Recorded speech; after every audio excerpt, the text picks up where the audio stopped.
Bonjour à tous et à toutes, je suis ravie de vous retrouver aujourd'hui dans cette nouvelle vidéo. J'espère que vous allez bien. Et aujourd'hui, on est parti pour faire un grand tag, voire marque-page. Ce sera plutôt dans ce sens-là que je vais le créer. Voilà. Pour les dimensions, alors, ma base va faire, c'est du 15,2 par 6,4. Donc en gros, c'est un tag qui est pas plus grand que ça. Je suis venue le découper dans un sens. Je me suis arrêtée avant la fin. J'ai retourné et j'ai recontinué. Voilà, pour avoir un grand tag. Je n'ai absolument plus de papier épais couleur craft. Donc c'est du fin. C'est pour ça que du coup, j'ai pris mon Paint-On et que je vais venir, voilà, le coller par-dessus. Ce qui va lui donner un aspect quand même un petit peu plus rigide. Si jamais c'est pas assez solide, je renforcerai l'arrière. Je vais bien trouver un morceau de cartonnette à mettre à l'arrière. Mais bon, voilà, donc là, c'est du petit papier tout fin. On va voir si ça fait l'affaire. Et mon Paint-On fait 14,8 par 6 cm, si je dis pas de bêtises. Voilà, en fait, je vais juste vraiment laisser le petit liseré, voilà, qui va ressortir. Donc, on va travailler notre petit Paint-On. Avant ça, j'ai fait ma petite mise en couleur, comme d'habitude, toujours hors caméra, parce que je suis en plein test, et voilà, et je suis pas à l'aise avec la caméra, parce que je sais que quelqu'un me regarde. Donc du coup, j'ai choisi ce magnifique tampon. Donc c'est la planche pomme de pin de la collection It's Always Tea Time de Show and Flower. Donc j'ai pris celui-là parce que je le trouvais vraiment trop chou. Voilà, je sais pas si vous verrez bien, je suis désolée, lumière artificielle, hein. Je peux pas faire mieux. Et donc voilà. Donc niveau des couleurs, j'ai essayé de me rapprocher le plus possible de la... Vous savez, les tampons Show and Flower ont une couleur déjà, enfin le plastique. Et j'ai essayé de me rapprocher, voilà, avec les Derwent Intense que j'avais sous la main. C'est pas tout à fait les mêmes couleurs, mais je suis pas mécontente de, je sais pas si vous verrez bien, de ma petite mise en couleur. Bon, voilà, je teste. Pour les refs, si ça vous intéresse, donc pour le marron, alors le marron c'est juste la petite tige hein, que j'ai utilisée, c'est le Willow, le 1900. Ensuite, pour la pigne, du coup, ça ressort un peu plus violet que rouge, mais bon, j'aime beaucoup cette couleur, c'est le Shiraz, c'est le 0600. De toute façon, tout est en barre d'infos, comme d'habitude. Pour cette magnifique couleur, alors celui-là, je l'adore. C'est un jaune orangé. Quand on l'étire, il est vraiment jaune, mais après, il garde quand même cet aspect un petit peu orangé terre, là, j'aime beaucoup. C'est le Sienna Gold, le 0240. Et pour le vert, on est sur le Iron Green, le 1310. Voilà, c'est les 4 couleurs que j'ai utilisées. Donc, c'est sec, j'attendais que ce soit sec avant de le découper, donc ça, je vais le mettre de côté. Nous, ce qui nous intéresse là, en premier lieu, c'est faire notre petite base. Parce qu'évidemment, je vais mettre un petit peu d'eau, donc il va falloir que ça sèche. Donc, je vais m'amuser avec ces 3 Distress Oxide, donc la Age Mahogany, la Bundle Sage et la Rusty Hinge. Purée, je deviens trop bonne en anglais. Je trouve que ça dépote. Hein. Donc voilà, on va utiliser ces 3 couleurs que je vais mixer. Ensuite, on va venir travailler notre fond, comme d'habitude, avec des tampons. J'ai sorti plein de trucs. Je ne sais pas du tout si je les utiliserai, hein, c'est comme d'habitude, mais je vais quand même au moins vous en parler. Donc, les ateliers de Karine, cahier d'automne. Il y a ces petits zigouigouis là qui me plaisaient bien. Voilà, ou non, cela me plaisait bien. Cette planche est super pour les nuanciers. C'est ce que j'utilise. Hop, pour faire mes nuanciers. Franchement, c'est hyper pratique. Voilà, quand on est un petit peu feignasse, ben ça va très bien. Ensuite, j'ai envie pour le texte. Alors, j'aime beaucoup le récolte d'automne. Mais, on regarde un peu plus ma planche, j'ai trouvé des rêves pour une belle histoire. Et je trouve ça très très beau parce que c'est pour faire un marque-page. Donc ce texte-là, je vais l'utiliser, c'est sûr. Mais je pense que récolte d'automne, des rêves pour une belle histoire, je trouve ça très beau. Ça serait très poétique. Donc vraiment parce qu'il me plaît beaucoup ce tampon de So Simply Scrap. C'est collection Passion Nature planche Monsieur Ours. Et je le trouve vraiment trop trop beau. Voilà, je sais pas si c'est l'encadré avec les petites croix, mais je kiffe. Et je vais utiliser ma jolie petite feuille d'automne. Donc, collection brocante d'automne, pardon. Bout, planche bout. Donc, vraiment, c'est une de l'année dernière. Voilà, et je vais utiliser cette petite feuille aussi pour faire mon petit fond. Et on va aussi s'amuser avec, voilà, hein, les petits feuillages. On va voir ça. Je vais commencer par faire ma patouillette. Donc, je trouve plus mon morceau d'acétate qui me sert à faire ma patouille. Du coup, petite pochette en plastique. Hein. On prend son encre, on en met un petit peu, on met de l'eau. Deux techniques, soit vous prenez directement le plastique et vous y allez comme ça. Soit, non, il y a trois techniques. Deuxième technique, vous prenez votre papier et vous y allez comme ça. Ou alors, petite technique, on pourra dire diriger un peu plus. Vous prenez un petit bloc acrylique, vous prenez votre matière, et là, hop, vous allez pouvoir l'appliquer un peu plus. Franchement, je sais pas. Comme d'habitude, on y va à l'arrache.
Donc on va passer à la pochette pour le petit tag. Donc il vous suffit d'avoir une feuille, je vais prendre une feuille standard, hein, format A4, et une petite chute qui nous permettra de faire notre petit soufflet. Donc vous allez voir une pochette très simple. Donc j'ai mesuré, mon tag fait 6 cm, donc je vais prendre 1 cm de plus, donc on va prendre une bande de 7 cm.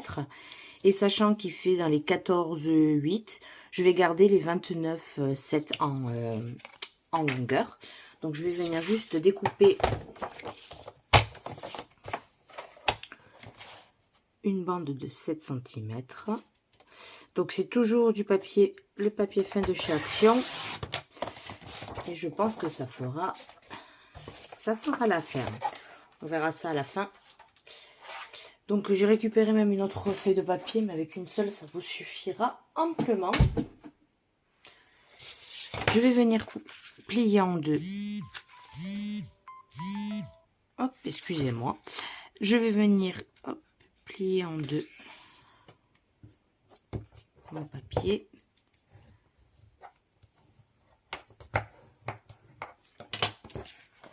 Voilà, donc on tient un morceau en deux. Je vais regarder ce sens, parce que vous savez que les papiers de chez Action, il y a un côté qui est toujours plus joli que l'autre. Voilà, on va le garder comme ça. Et maintenant, on va venir faire donc ce qui va nous servir à faire nos soufflets. Donc, on va reprendre une petite bande. Alors, si je dis pas de bêtises, on va le faire en très simple.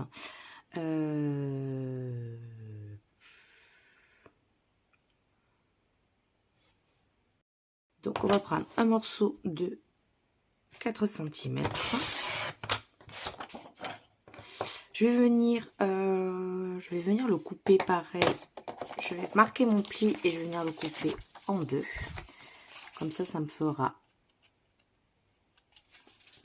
On est toujours sur la longueur 29,7 hein, de la page.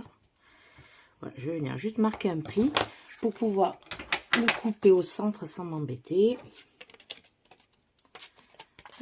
Si j'y arrive. Là, vraiment, on part sur une pochette très simple. Et ensuite, on va venir marquer les plis tous les 1 cm. Donc, A1, A2 et A3. Et on va faire pareil pour celui-là. 1, 2 et A3. Voilà. Ça, c'est prêt. Donc, le principe est de faire des pliages pour que on vienne coller donc une partie en haut, une partie sur chaque face et qu'on ait voilà une petite ouverture comme ça. Donc, je vais plier au centre déjà, en essayant de faire en sorte que ce soit le plus droit possible. Voilà, je plie en deux.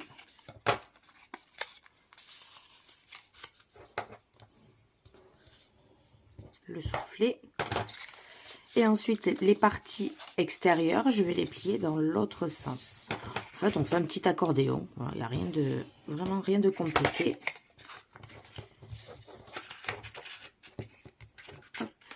On va essayer vraiment de faire que ça soit le plus aligné possible. Sinon, vous allez avoir votre pochette qui va partir dans tous les sens. On est presque droit. Et voilà ce qu'on obtient. Un petit accordéon. Je fais pareil de ce côté.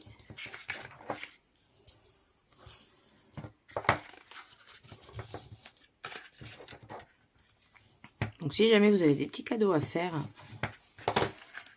voilà, rapide, hein. Vous pouvez faire cette petite technique. Je l'avais déjà faite pour un cadeau pour ma maman. Je trouve ça super. Donc maintenant, il va falloir venir coller, tout simplement. On va prendre donc notre premier soufflet. Donc, dans un sens ou dans l'autre, moi, je vais mettre donc le petit creux, hein, ici. Et je vais venir coller là et ici. Ce que je vais faire, c'est que je vais quand même biseauter un petit peu le... Parce qu'il faut vraiment... Voilà, il faut que vous aligniez ici et il faut pas que ça soit trop... que ça ressorte ici ni là. Donc on va peut-être venir les biseauter un petit peu. Donc, ici on est bien. Il va falloir recouper un tout petit peu la hauteur.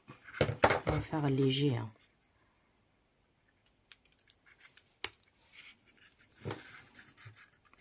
En biseautant, je suis pas sûre que ça ait fait grand chose. On va couper comme ça. On va enlever un petit peu de longueur. Alors j'ai dû enlever ouais, 4 mm. Voyez, regardez. C'est juste vraiment que ce soit... Voilà. Donc soit vous le faites à la colle, soit au double face. Ça, je préfère le faire au double face parce que c'est plus facile. Et je vais venir mettre sur chaque partie extérieure un petit peu, voilà, un petit morceau de double face.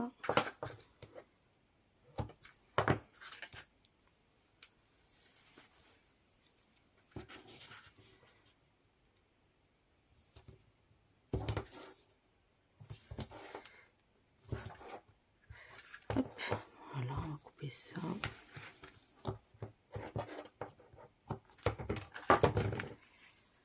Et on va venir donc le positionner. Vous pouvez rajouter de la colle, hein, si vous souhaitez. Donc moi je vous conseille, c'est de l'ouvrir et de venir le mettre vraiment bord à bord. Et on va aligner proprement. Si vous avez des petits morceaux qui dépassent, on pourra les recouper. Voilà, on en a fait un. Je vais faire pareil de l'autre côté.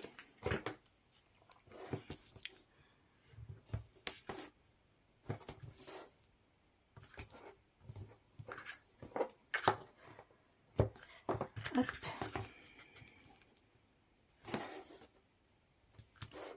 J'aurais pu prendre un peu plus gros, hein, niveau double face, j'avoue que... Voilà. On va faire pareil de ce côté. Donc moi je veux ma petite vallée vers l'intérieur.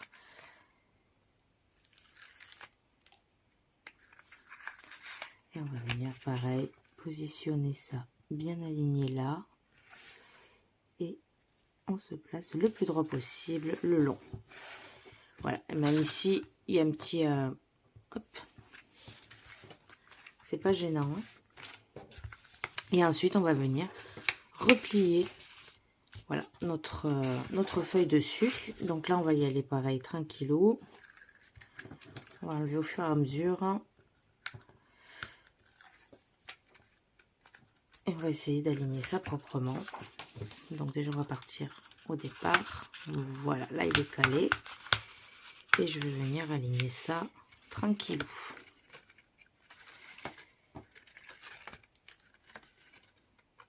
Celui-là, il est parfait. Et je pense que j'ai un tout petit décalage là. On va regarder.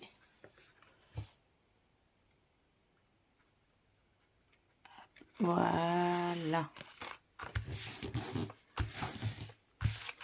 Et ma petite pochette à souffler, elle est faite. Vous voyez? On va faire ce que j'aime bien. Je vais quand même regarder, mais normalement, il rentre.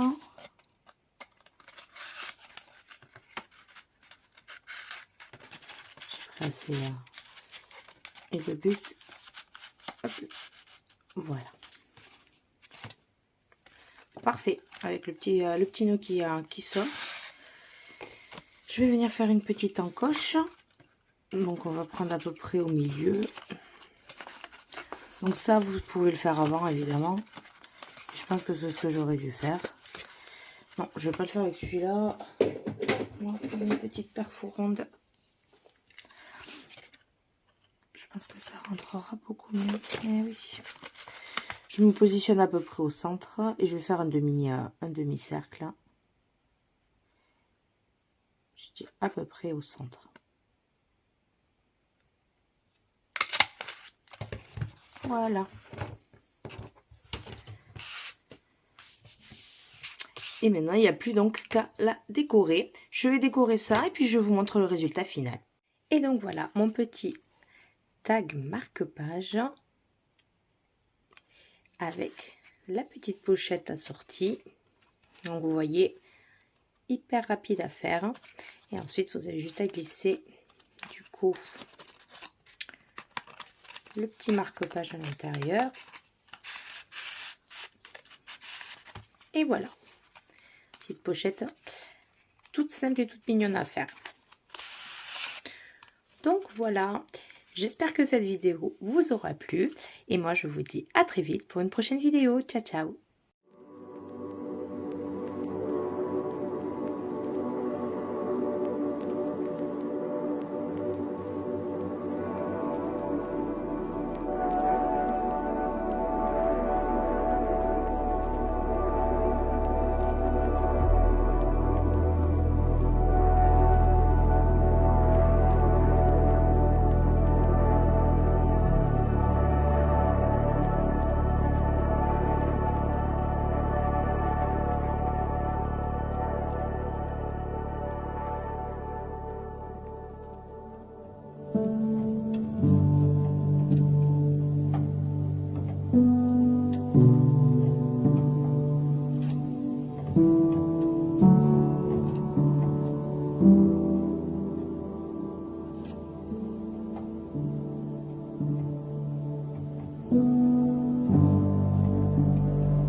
Thank you.